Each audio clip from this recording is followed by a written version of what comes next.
E aí eu sempre fui muito fã do Flávio de Carvalho, sempre achei um artista muito intrigante, né? Um artista que não cabe em nenhuma categoria muito fixa e que não pertenceu a nenhum movimento coletivo de artistas naquele período, né?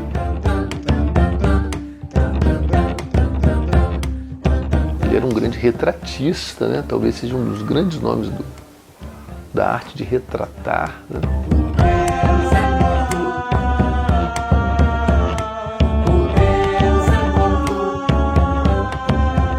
Que, sei lá, não tem nada a ver, mas tem tudo a ver.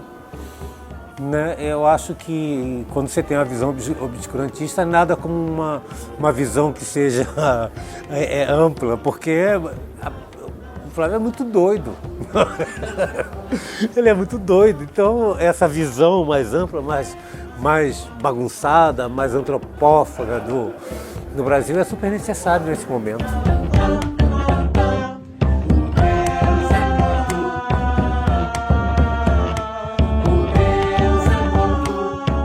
A gente já está falando de um cara que não era estritamente só artista visual, né? Era alguém que estava experimentando com teatro, com arquitetura, que estava fazendo pintura, mas que também estava fazendo performance, que era uma coisa que, enquanto termo ainda nem existia, nem era considerado performance ainda não só pelo grande público, muito menos pelo grande público, mas sobretudo pelo meio especializado, isso ainda não era entendido dessa maneira, né?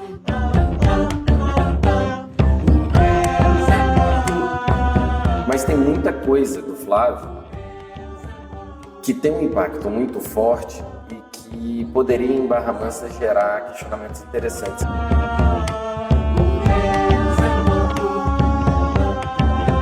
Sempre foi essa figura um tanto solitária e radical.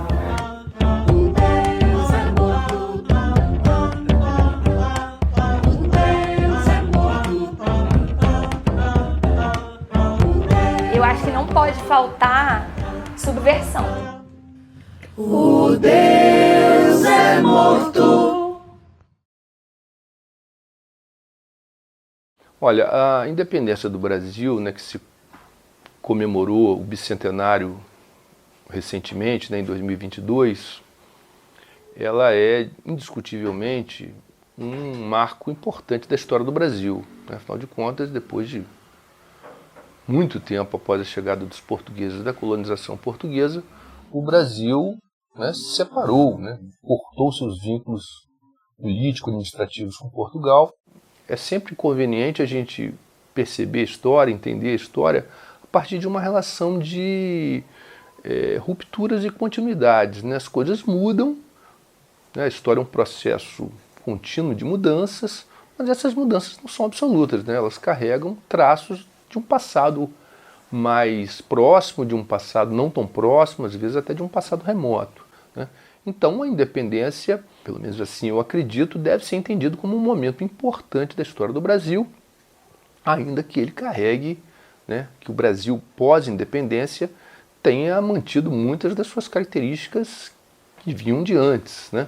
Exemplos disso, o Brasil continua sendo um país de economia basicamente agrária e exportadora, continua sendo um país cuja atividade econômica principal, a agricultura, se baseava na grande propriedade de terra, e muito marcante, continua sendo uma sociedade escravista, né? Pelo menos o último país do Ocidente a abolir a escravidão, né? Que só via ocorrer quase 70 anos depois, né? Já no finalzinho do período imperial, né? A independência do Brasil, em 1822, envolve também um esforço de construção de uma identidade nacional e cultural. Agora, o Brasil foi o único, né, que passou por esse processo de ter a sede da metrópole, no caso de Portugal, transferida para o Brasil, né? Agora, isso teve também uma consequência cultural marcante, né? A vinda desse pessoal para cá implicou na necessidade de se criar instituições culturais aqui no Brasil para atender essa demanda, né? Instituições culturais e científicas, né? Então, no período de Dom João VI, a Biblioteca Real Portuguesa, pelo menos parte dela, veio junto com a corte portuguesa e ficou por aqui depois, né, dando origem ao núcleo formador da nossa Biblioteca Nacional atual, que é uma das maiores instituições, uma das maiores bibliotecas do mundo, um acervo extraordinariamente grande, rico, né? Ainda que com muitos percalços, porque a academia não foi criada imediatamente, entraves burocráticos, em suma, questões administrativas, fez com que a Escola de Belas Artes realmente só fosse criada posteriormente à independência, logo na sequência. Recebeu então o nome de Academia Imperial de Belas Artes.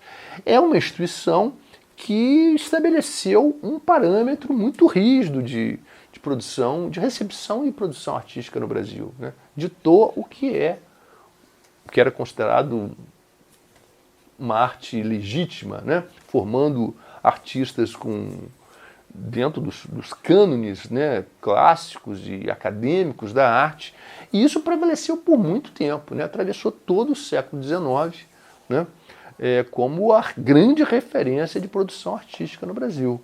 A Academia Imperial de Belas Artes, depois rebatizada de Escola Nacional de Belas Artes, foi a instituição que ditou, né, o padrão do que se produzia no Brasil durante mais de um século. E foi um dos alvos maiores, como eu disse, um dos alvos principais da crítica dos modernistas a partir de 22.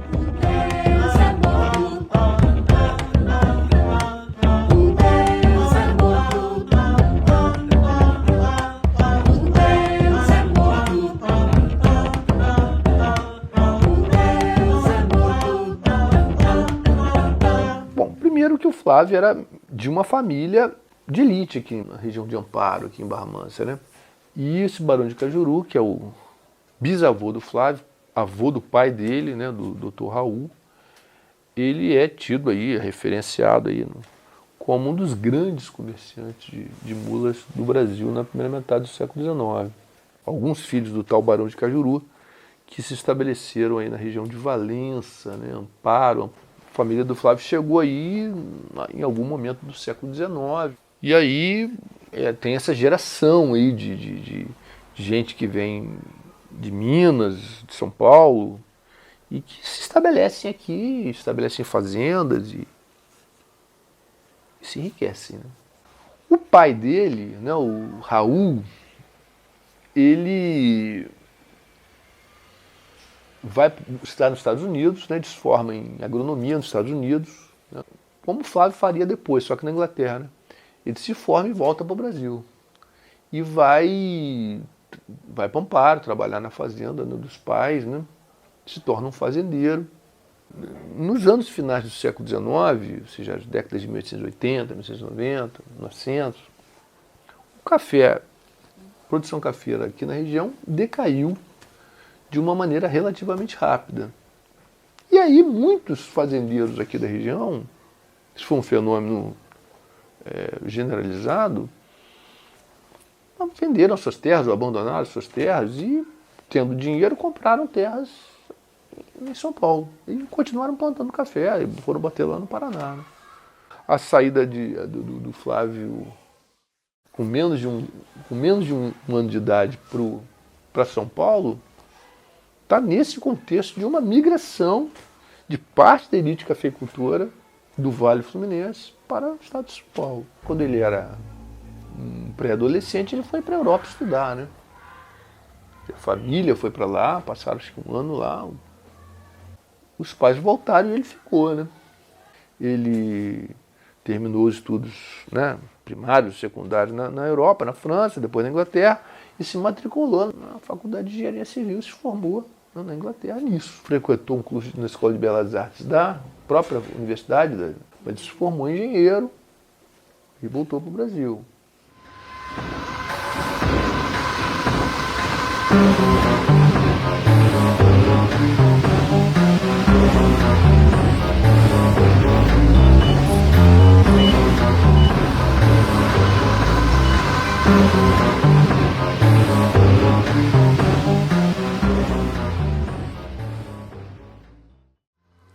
Eu mudei um pouco a minha percepção sobre o Flávio no seguinte sentido. Tinha uma imagem dele mais como um artista maldito, né? Um artista que vivesse sempre nas sombras, né? Com uma produção pouco reconhecida, uma pessoa sobre o qual haveria uma má vontade predominante, mas o que eu percebi é que não é exatamente isso, né? O Flávio foi uma pessoa que começou a se tornar conhecida, né? Veio a público, na verdade, como figura pública, no início dos anos 30, e de uma maneira certamente muito maldita, assim, nesse sentido, né? A experiência número 2, né, que ele protagoniza em 1931, que foi a da procissão de Corpus Christi, né, em que ele percorre uma procissão na contramão da procissão, com um boné na cabeça, um chapéu, um boné na cabeça, causou uma indignação muito grande da parte dos fiéis, né, que participavam da procissão, evoluiu para uma hostilidade aberta e ele esteve próximo de ser linchado, né, teve que se refugiar num estabelecimento comercial e teve todo um rebuliço em torno do evento. Ele era uma figura até então muito pouco conhecida, do público ele não era conhecido. A gente já está falando de um cara que não era estritamente só artista visual, né? Era alguém que estava experimentando com teatro, com arquitetura, que estava fazendo pintura, mas que também estava fazendo performance, que era uma coisa que enquanto termo ainda nem existia, nem era considerado performance ainda não só pelo grande público, muito menos pelo grande público, mas sobretudo pelo meio especializado, isso ainda não era entendido dessa maneira, né? Então a ideia é mostrar um pouco esse Flávio multifacetado e um Flávio que está sempre testando os limites daquilo que é reconhecido como arte, né? Experiência número 2 é algo que ele coloca como um experimento sobre o comportamento das multidões, mas tem a ver também, sobretudo, com esse interesse dele pela psicanálise, né? Então imagina, experiência número 2, esse artista que vai na via contrária de uma procissão de Corpus Christi e está considerando isso uma experiência artística. Nos anos 30, você imagina que isso era completamente absurdo. Assim, o que esse homem está fazendo? Logo após a experiência, ele publicou um livro, que é maravilhoso. Então, a primeira parte é um relato dessa experiência, né? Um relato pessoal sobre o que aconteceu, quais foram as emoções pelas quais ele passou naquele momento, né, de ter sido quase linchado pela multidão. Esse livro é ilustrado com desenhos maravilhosos que o Flávio fez. A maneira como ele coloca os projetos, aquilo tudo é embalado por um discurso muito racional, mas tem aquela loucura, né, do Flávio, do absurdo, e que ele sabe que ele está provocando. Mas eu acho que é sempre essa atitude em relação a uma sociedade muito conservadora, né, e de querer quebrar com essa hipocrisia e sair de uma sociedade provinciana para chegar numa sociedade moderna. Eu acho que o Flávio era, sobretudo, um provocador, tinha muita consciência do que ele estava fazendo. Hoje muita gente critica porque era um homem branco, aristocrata e tal, mas eu acredito que as mudanças também são cumulativas, né, na sociedade. Então eu acho que Flávio, sem dúvida, contribuiu para uma mudança na história das mentalidades e acho que inclusive para uma mudança no nosso entendimento do que é ou do que não é a arte, né?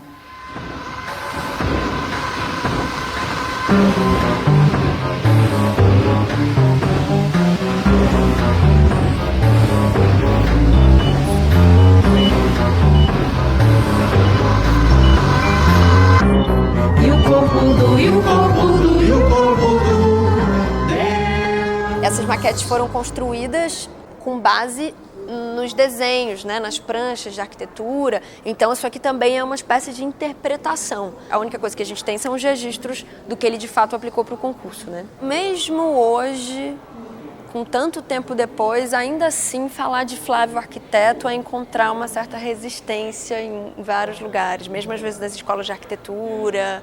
E é muito controverso isso, porque o Flávio foi uma das primeiras pessoas a pensar arquitetura moderna no Brasil, né?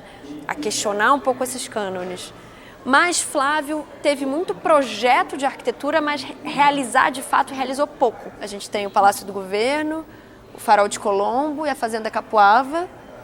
Só a Fazenda Capuava foi construída de fato e foi a casa dele por muito tempo, né? A casa em que ele reunia toda essa elite intelectual, em que dava as festas, em que a vida social acontecia e que é um ícone moderno. É engraçado como o Flávio pensa a modernidade, tem ali os princípios racionais, né, do que seja essa experiência moderna, mas tem sempre um pouco de delírio também, né, que foge a essa razão, assim. O primeiro projeto mais conhecido do Flávio, que era um projeto de arquitetura, né, que é o projeto do Palácio do Governo do Estado de São Paulo, é um projeto em que ele se inscreveu como arquiteto. Ele sabia que ele jamais ganharia esse concurso, né? Porque todos os projetos contemplados naquela época eram aquela coisa um pouco neoclássica, super tradicional, enfim. E ele envia esse projeto que é praticamente um bunker, né? Com abrigo, antiaéreo, holofotes e toda uma parafernália de guerra, né? Que foi uma provocação muito grande, causou polêmica. Ele usava a mídia para promover os projetos. E no caso do Palácio do Governo do Estado, existe inclusive uma entrevista com o arquiteto desse projeto, que era Eficácia. Porque todos os projetos inscritos nesse edital tinham que ser inscritos sob pseudônimos. E o pseudônimo do Flávio era Eficácia. Então, ele já tinha uma visão, né, desse potencial da mídia, não só para provocar, mas para fazer circular um projeto que, fundamentalmente, um projeto de caráter imaterial, né, não existe como pintura, ou como escultura, ou como qualquer outra coisa que se entendia, né, como arte naquele momento. A gente está falando de 1927. Para fazer pincel! E os ossos do Deus. Eu acho que essa aqui é uma grande vitrine que tenta mostrar isso um pouco pra gente, porque reúne trabalhos de diferentes momentos da trajetória dele, mas que mostram, por um lado, esse gosto pelo retrato, né? Daí eu acho que é importante pensar que papel é esse que o retrato tem na construção de uma história da arte, né? O retrato muitas vezes é um gênero ligado a um lugar de privilégio. Quem tem direito de ser retratado é aquele que vai, de alguma maneira, ficar para a história, né? Então, há um papel político no retrato muito forte, muito expresso, e o Flávio tinha no retrato um grande lugar de expressão, né? Não à toa a gente vê, ao longo dessa vitrine, uma série de personagens que faziam parte dessa elite intelectual do próprio Flávio, né? Essa elite intelectual paulistana, branca, né, ligada ali a um contexto de elite, mas que estava escrevendo essa nova história da arte, né, essa arte moderna, digamos assim. Então a gente vê retratos importantes aqui, por exemplo, né, como essa grande pintura que pertence ao Museu de Arte Moderna da Bahia, que retrata esse casal, que é ninguém menos do que Oswald de Andrade, que é, enfim, uma figura fundamental na construção da trajetória do próprio Flávio, porque Oswald vai dizer que Flávio era o antropófago ideal, né? No caso dessa discussão da antropofagia, que é essa grande contribuição do Oswald, sempre alimentando essas rupturas com os cânones. E, ao lado dele, Julieta Bárbara, que é a terceira companheira dele, mas, antes de tudo isso, é uma poeta, uma pessoa que também tinha grande influência no meio de sua época, né? Se a gente reparar no modo como o Flávio constrói o seu retrato, em geral são retratos que têm um gesto muito expressivo, né? Eles já não correspondem a uma ideia de retrato tradicional. Aqui, ao contrário, ele está muito mais interessado em capturar uma certa atmosfera subjetiva dessas figuras, né, que ele chamava de retrato psicológico, quer dizer, como é que através dessa gestualidade você consegue traduzir uma experiência de identidade dessa pessoa que não está no físico, mas que está na presença dela no mundo, no modo como ela vive, como ela se relaciona, né? Portanto, a gente vê sempre essas distorções, uma experiência que aponta uma certa afinidade com o expressionismo, em alguns momentos com o próprio surrealismo, mas que também não abre tanto mão assim dessa figuração, né? Outra característica assim dessa exposição é que a gente traz o diálogo com artistas contemporâneos, né? Então a ideia foi pegar uma geração bem jovem, né? Então eu poderia ter trazido uma série de outros artistas mais velhos que também fazem referência a Flávio, enfim. Mas a gente quis, eu e Poliana Quintela, né, a co-curadora, a gente quis focar nessa nova geração. Lá na Faculdade de Artes Visuais, Num evento sobre a Semana da Arte Moderna, foi colocado esse trabalho, aquele que me chamou mais atenção, a obra A Mãe Morrendo. Que ele desenha a mãe morrendo, um período da mãe já bem idosa. O Bardi é essa grande figura que institucionalizou grande parte da arte moderna, não só em São Paulo, mas no Brasil, né? Um italiano que vem para cá e vai ser, ao lado de Lina Bobardi, quem vai criar o MASP, né? Quem vai criar o Museu de Arte Moderna de São Paulo, quer dizer, o Museu de Arte de São Paulo. Ele não designa arte moderna porque, inclusive, o MASP tinha produções mais antigas e coisa parecida. Mas o Bardi realiza uma exposição do Flávio no MASP, uma exposição individual, que naquela altura era bem ousado como atitude institucional, digamos assim, né? Não à toa ele vai ter o privilégio de ter um retrato do artista, o que fala muito também dessas relações, né? Entre museu, artista, colecionador, muitos colecionadores, muitas pessoas, depois que os retratos do Flávio ficaram ainda mais divulgados e conhecidos e já tinham um lugar ali na esfera pública, né? É claro que muitas pessoas queriam a todo custo ter o seu próprio retrato feito por Flávio de Carvalho, né? Então, isso fala também desse lugar de prestígio que esse artista vai construindo, por mais que muitas vezes seja representar o Bardi de maneira esquisita, de maneira estranha, né? Quer dizer, a pessoa quer um retrato do Flávio não porque ela vai parecer bonita na pintura, né? Mas porque ela está sendo vista pelo artista Flávio de Carvalho. Ele era uma pessoa que pesquisava muito novas tecnologias. Então, por exemplo, na Fazenda Capuava, né, que é a residência dele, um dos únicos projetos construídos, ele usou muito alumínio. O alumínio era um material muito novo naquela época. Nessa fazenda, ele tinha uma lareira cujo tampo era de alumínio. E aí ele criou todo um sistema de irrigação do tampo dessa lareira, que quando a lareira estava acesa, irrigava a água e saía uma fumaça que era iluminada por holofotes coloridos, para criar um clima, uma coisa cenográfica. Farinha de osso. E as fadas e os tendões. Óleo de mocotó.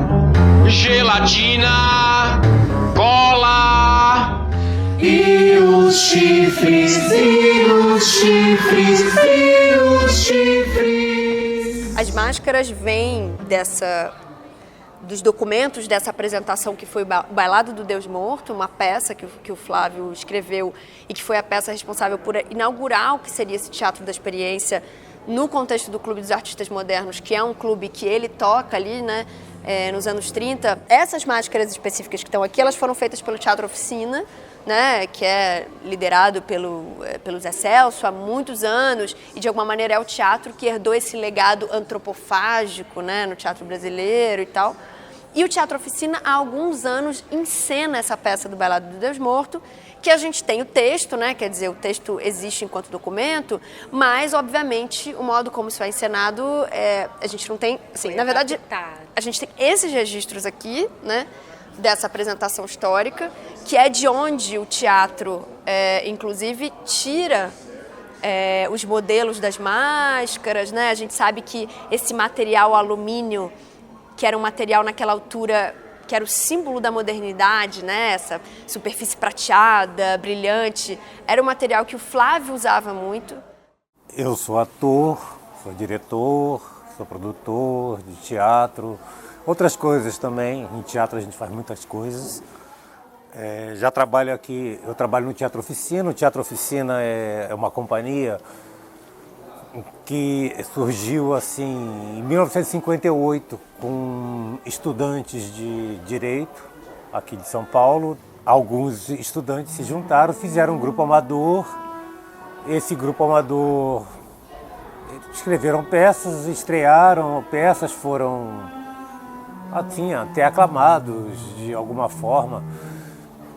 Em 1961 esse mesmo grupo alugou um teatro que existia, que era o Teatro Novos Comediantes, e esse teatro, que era um teatro espírita, a gente só tinha peças espíritas, de peças que não davam certo, eles alugaram esse teatro, fizeram, Era um teatro de 2 plateias. Nesse teatro fizeram os pequenos burgueses, se tornaram profissionais, enfim.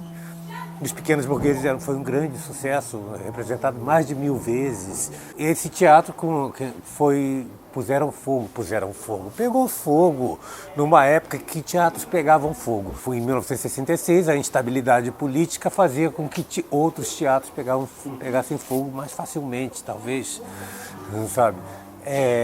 Aí foi reconstruído, fizeram um novo teatro, que era um teatro assim, inspirado no Teatro de Brecht, onde fizeram uma peça que é um sucesso até hoje, assim, até hoje. A gente refez a peça 50 anos depois e foi o mesmo sucesso que foi O Rei da Vela, que é uma peça...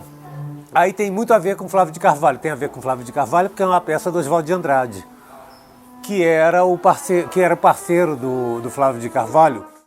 O Bailado do Deus Morto foi uma peça que eu escrevi em 1932 com o intuito de incentivar o teatro moderno que se encontrava em decadência nessa época. O Bailado do Deus Morto ele foi escrito assim porque o Oswald de Andrade não conseguiu acabar de escrever uma outra peça que a gente tem vontade de fazer, que é o Homem e o Cavalo, e para estrear o teatro do experimento, e como o Oswald não acabou a peça, o Flávio fez o Bailado do Deus Morto. Quando o Flávio de Carvalho fez o Bailado do Deus Morto, no âmbito ali do Clube dos Artistas Modernos, em 1933, ele já tinha, de certa forma, provocado esses setores mais conservadores da Igreja Católica com a experiência número 2, né?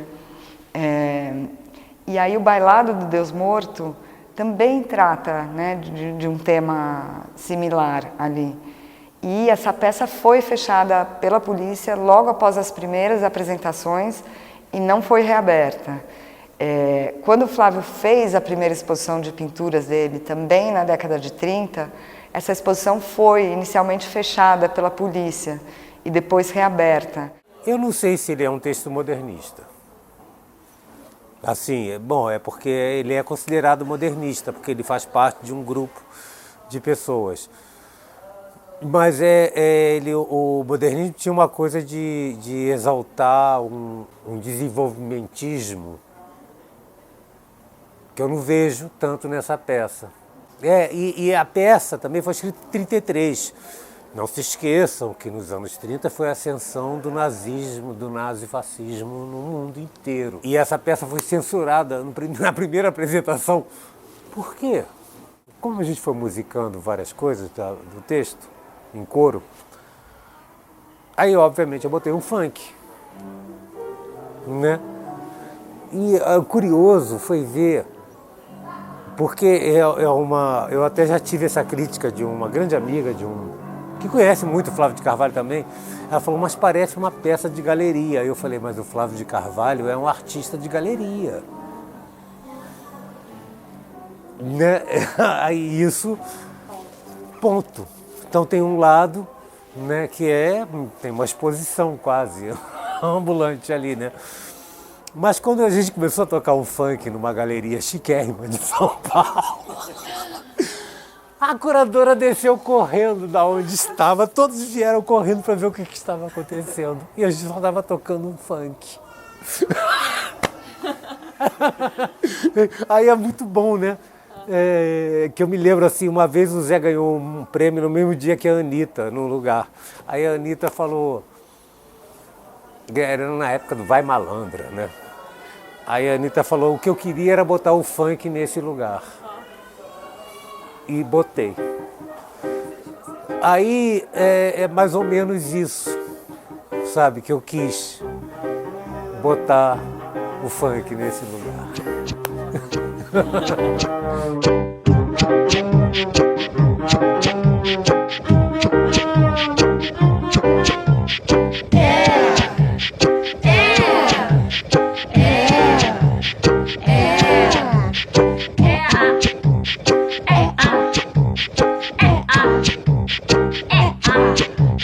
É amor.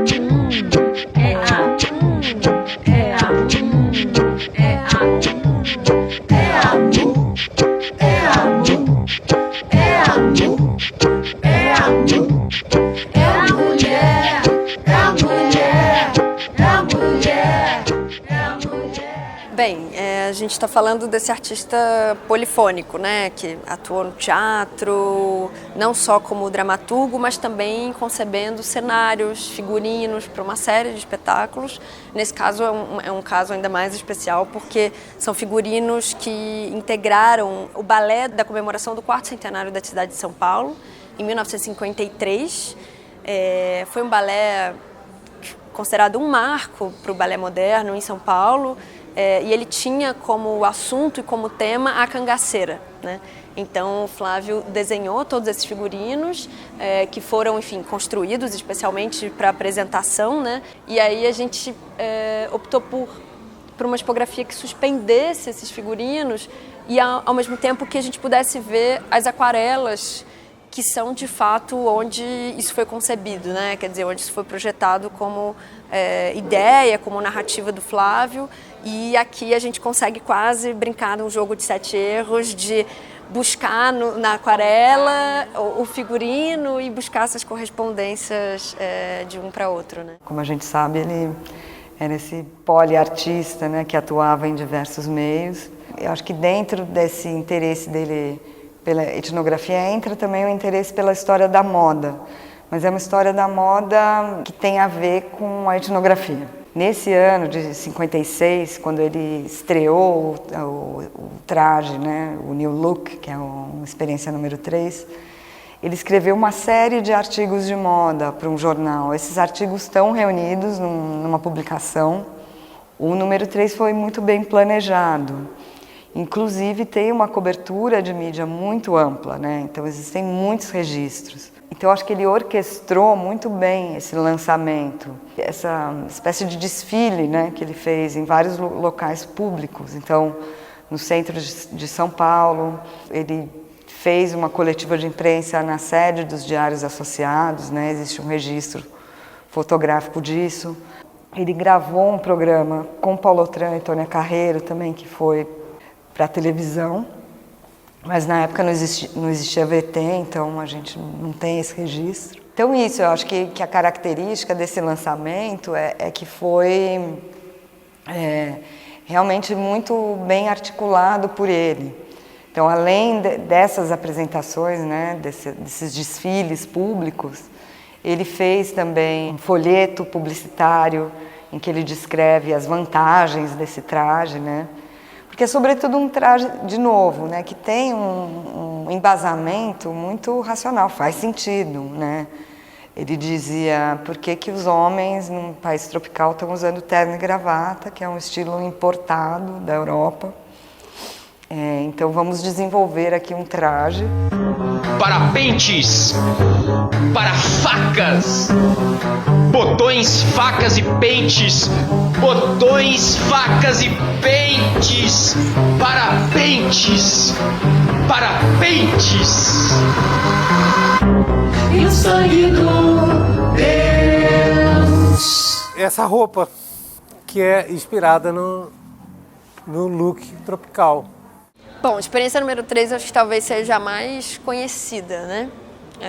A mais divulgada. Primeiro, de maneira descritiva, né? Flávio produz isso que ele chama de New Look, né? Esse traje moderno tropical, né? Um traje dos trópicos, e sai às ruas de São Paulo com esses saiotes, essa meia calça, essa blusa um tanto bufante, né? E sai pelas ruas de São Paulo como um homem de saias, ou seja, a princípio já causando todo tipo de controvérsia. Todo alvoroço.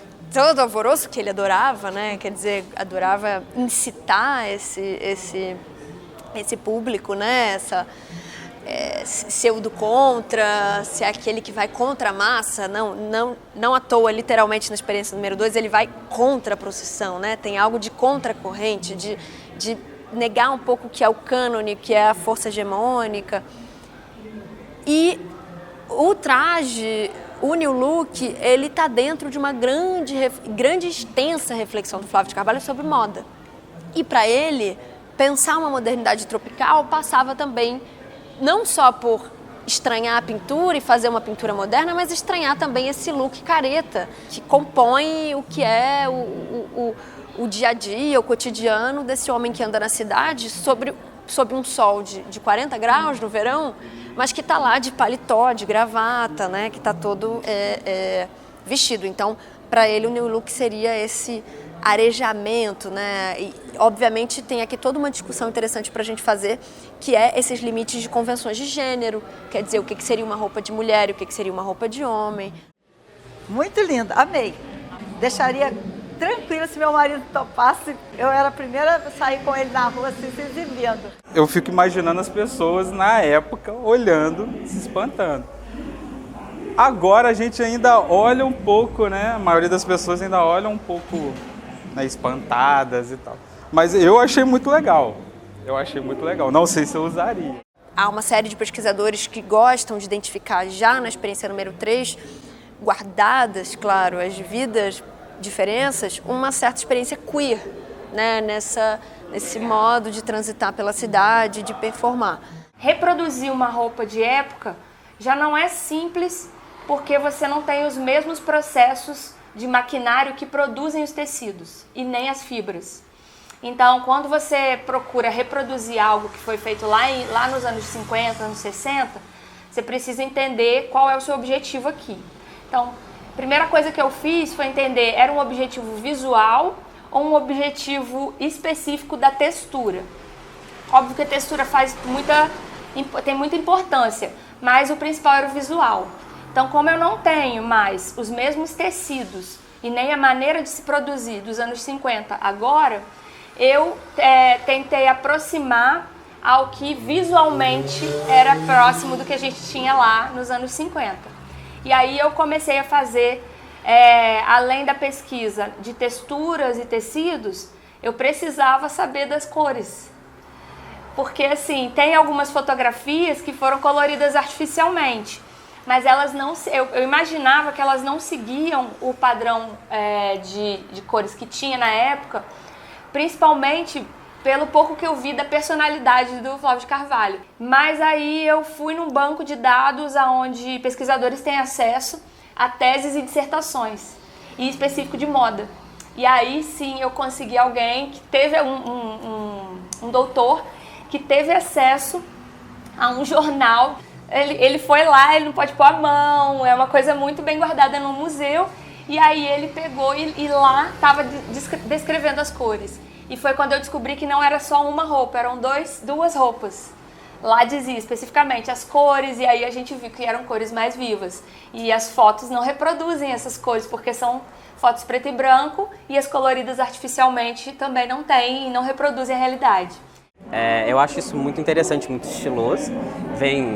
Conta uma história, né, de uma época, de um período de tempo onde era um pouco mais difícil do que é hoje. Talvez se ele tivesse com uma roupa um pouco mais moderna, isso passasse desapercebido, né? E as cores, né, o modelo, o caimento, acho que são todas coisas que ainda chocam, né? Por mais que seja na moda. Eu acho que eu usaria o chapéu, porque saia é uma coisa muito complicada, eu sou uma pessoa muito desastrada. Quando ele foi andando, eu falei assim, nossa, será que eu teria coragem, assim, de usar ou não? Achei bem legal. Hoje, assim, principalmente as mulheres, né? Antigamente elas não podiam usar calça. E hoje elas podem usar calça, né? Que era algo conflitante antigamente. Não, por que o homem não pode usar uma saia, um vestido? Né? Acho que a pessoa pode usar o que ela quiser, o que ela imaginar ser. Né? Existem atualmente vermelhos mais vivos. Mas na época a pigmentação só ia até mais ou menos isso aqui mesmo. Então eu tentei reduzir, mas não tirando esse vivo que ele queria colocar. Então eu consegui um tecido, não foi fácil encontrar esse tecido, porque a textura dele você também consegue perceber algumas ondulações, então é um tecido diferente, que ele dá a impressão de antigo, é isso. O tule por cima também deu todo esse visual mais glamourizado. Ele pensou muito mais no visual do que na parte química e composição das peças, porque ele tem registros dizendo que ele quis utilizar o que havia de mais moderno em tecido. E o que havia de mais moderno em tecido era um tecido muito quente.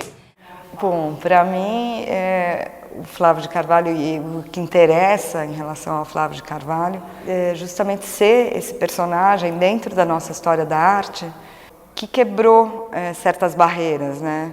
Então ampliou o que é possível dentro da arte, abriu caminhos para que outras coisas se desenvolvessem. Não existia performance, a palavra performance. Então acho que, sobretudo, para mim, o que importa do Flávio é justamente essa capacidade de quebrar convenções, de desafiar o status quo e abrir outros caminhos para os artistas que vieram depois. Eu acho isso anormal. Homem é homem, mulher é mulher. Eu visse meu filho desse jeito aí, eu ia cortar ele na vara. Não tenho nada contra a quem usa, mas eu não concordo. Se é meu filho, ele ia apanhar igual cachorro. Na minha opinião, eu não concordo homem com saia. Não concordo, porque chega aquele homem assim com aquela saia, dá a impressão ali que é uma mulher. E a senhora concorda com mulher usar calça? Mulher usar calça? Concordo. A mulher usar calça, né? Não, o homem... usar saia? Ah, não. Não, eu acho que não fica legal. Seria. Assim, o conjunto eu não sei, acho que não. Mas se uma saia eu usaria, uma coisa eu usaria. O chapéu. O chapéu eu usaria, eu gosto dessa coisa do chapéu. Cara, eu acho que é importante a gente quebrar essa coisa aqui, que foi ensinada pra gente, né? Roupa não tem gênero. Então, assim, acho que é importante a gente quebrar mesmo esses paradigmas e poder usar o que a gente quer. O que a gente acha ideal e o que se sente livre mesmo, se sente bem usando. Porque acho que a nudez ela é muito criticada, né? Então, assim, a gente tenta esconder as imperfeições, coisas que a gente não gosta. Acho que o melhor trabalho é aceitar isso e tentar colocar pra fora melhor a coisa mesmo. Aceitar as imperfeições, colocar pra fora o que você tem de melhor e não esconder, né? Praticamente a gente tem essa mania de, tipo, vamos botar uma roupa curta pra poder esconder alguma coisa. E é tão bom ser quem você é. E eu acho que, infelizmente, muito desse conservadorismo, dessa influência de setores da Igreja Católica na sociedade brasileira, sobretudo, né, ainda é muito forte. E acho que, por isso, questões que ele tratava no trabalho dele ainda têm que ser tratadas hoje em dia. Eu acho que não pode faltar subversão.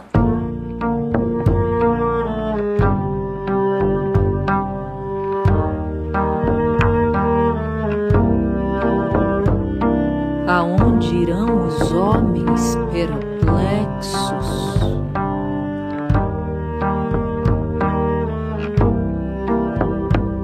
Aonde irão os homens perplexos?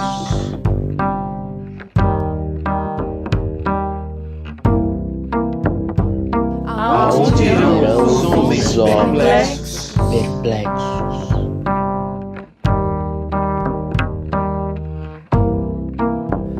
Foi você o começo de todas as coisas. Foi você quem presidiu ao grande banquete. Homens do mundo, estamos perplexos. Estamos perplexos. Estamos perplexos. Estamos perplexos. Estamos perplexos.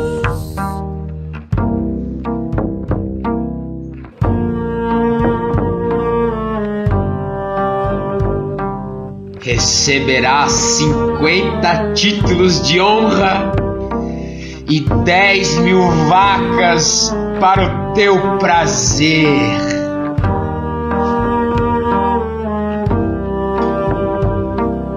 Dun, dun, dun, dun.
mulher do Deus.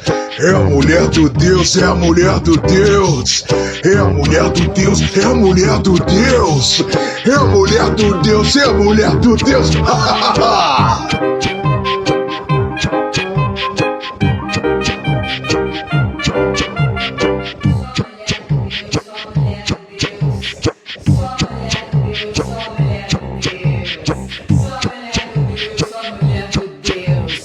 Sou mulher do Deus, sou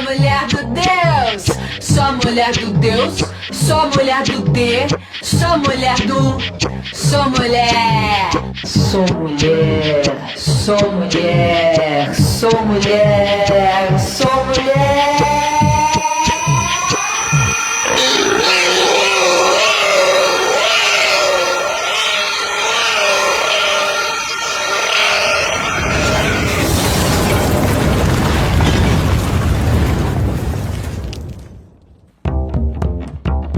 E aí, ainda na adolescência, no final da adolescência, o Toledo fala disso, provavelmente informado pelo próprio Flávio, mas o Flávio também não parece uma fonte muito confiável sobre ele mesmo.